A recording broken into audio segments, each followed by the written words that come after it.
আপনাদের কাছে একটা ফায়সালা চাই, আখিরি নবীর উম্মতের দাম বেশি হবে না অন্যান্য নবীর উম্মতের দাম বেশি হবে? তাইলে নূহ আলাইহিস সালামের জীবনী করলে পাবেন, নূহ আলাইহিস সালাম ৯৫০ বছর পর্যন্ত কওমকে, জাতিকে একাত্মবাদের দাওয়াত দিলেন। মাত্র কয়েকজন লোক কালিমা পড়লেন, একজন বুড়ি মহিলা সহ, আর বাকি লোক নূহ নবীরে আর মারতে আইয়ে। নূহ আলাইহিস সালাম একদিন বিরক্ত হইয়া বললেন, আল্লাহ এই জাতি ধ্বংস করে দাও, এই কওম ধ্বংস করে দাও, এরা আমার কথা মানে না, আমার মারতে আইয়ে। আল্লাহ কয়, নূহ নবীর কথা তো দোয়া তো কবুল করি, ধ্বংস করলে এই জাতির লগে তো তুইও হেই জাতি, তুইও তো ধ্বংস হয়ে যাবি, দোয়া যে করলে তুই থাকবি কই? আল্লাহ আমারে আমনে বাঁচাইবেন। কইবারে না জাকাত আইছস, তা আমি বাঁচাইলে একটা নৌকা বানা, ধ্বংস তো করে লাভ, দোয়া তো কবুল হয়ে গেছে, নৌকা বানা, যারা কালিমা পড়ছে এরারে নৌকাতে উড়াইবি, বাকি সব শেষ করে দিব।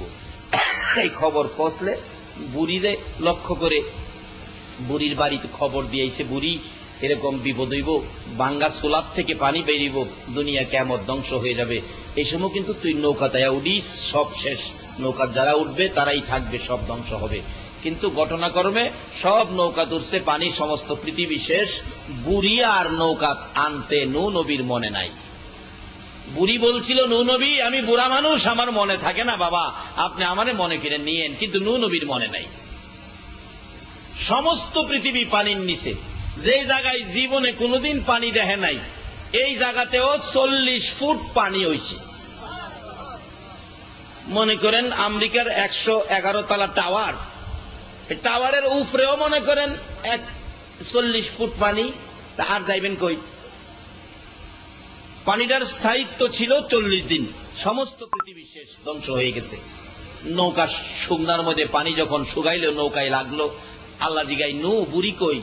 নূহ আলাইহিস সালাম নৌকা তাকায় দেখে বুড়ি তো নাই। আল্লাহ আমি সর্বনাশ করছি, বুড়িরে আনতাম মনে নাই, আমি কি জবাব দিব, বুড়ি তো শেষ হয়ে গেছে। আমার আল্লাহ কয়, নূহ রে তুমি তো বুড়িকে ভুলে গেছো, আমি আল্লাহ বলতে পারি নাই।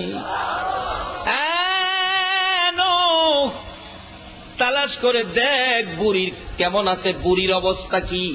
নূহ নবী ডাকে, প্রভু গো, সমস্ত পৃথিবী 40 দিন পানির নিচে, কই পাবো বুড়িকে, দেখ একটু তালাশ করে।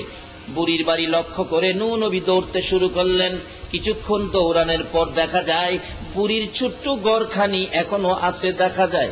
দৌড়ের গতি আরো বাড়াইলেন, ঘর আছে এখনো, এত বড় তুফান হয়ে গেল, সব শেষ, বুড়ির ঘর রয়েছে। কাছাকাছি গেলে বুড়ি নূহ নবীর দৌড় দেখে ঘর থেকে বাহির হইয়া হাত বাড়াইয়া ডাকে, ও নূহ নবী পানি কি আইতাছে? সুবহানাল্লাহ কইতেন না?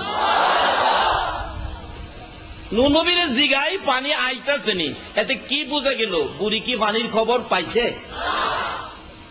নূহ নবী পানি বুঝি আইতাছে? নূহ আলাইহিস সালাম মাথায় হাত দিয়ে বসে গেছে, প্রভু গো বুড়ি কি কয়? তাহলে বুড়ি বুঝি পানির খবর পায় নাই? নূহ নবী জিজ্ঞেস করে, ও বুড়ি তুমি কি পানির খবর পাও নাই? বুড়ি কয়, পানি আইলে এনে পাইতাম, আমি তো পানি দেখি নাই। বুড়ি রে চারদিক তাকিয়ে দেখ, তোর আশপড়শি বাড়িঘর কোথায়, আশপড়শি মানুষগুলো কোথায়? বুড়ি ঘুরে ঘুরে দেখে ঘর বাড়ির পাত্তা নাই, মানুষ নাই, সব শেষ হয়ে গেছে। বুড়ি জিগায়, ও নূহ নবী ঘটনা কি? ও নূহ নবী ঘটনা কি? বুড়ি বলেন, সমস্ত পৃথিবী ধ্বংস হয়ে গেছে, 40 দিন পানির নিচে ছিলে। নূহ নবীর দিকে তাকাইয়া বুড়ি চোখের পানি ছেড়ে ছেড়ে ঘুরে ঘুরে কান্দে, মাবুদ তুমি আমার কেমন আল্লাহ গো, সারাটা পৃথিবী ধ্বংস করে দিয়ে তুমি কেমনে আমারে বাঁচাইলা? 40 দিন পর্যন্ত নূহ নবীর উম্মত একটা বুড়ি মহিলাকে যদি পানির নিচে বাঁচাইয়া রাখতে পারে, আমরা যদি আখিরি নবীর উম্মত হইতে পারি, বলুন এর চেয়ে বড় বিপদের মধ্যে আল্লাহ কি আমরারে বাঁচাইয়া রাখতে পারবে না? কিন্তু উম্মত হইতে হবে, সদাই নিয়ে মূল্য দিতে হবে কিনা বলুন? চোখ দেখাইেন না, চোখ লাল করেন না, তুমি আখিরি নবীর উম্মত, তোমার চরিত্র হইতে হবে ফুলের মতো।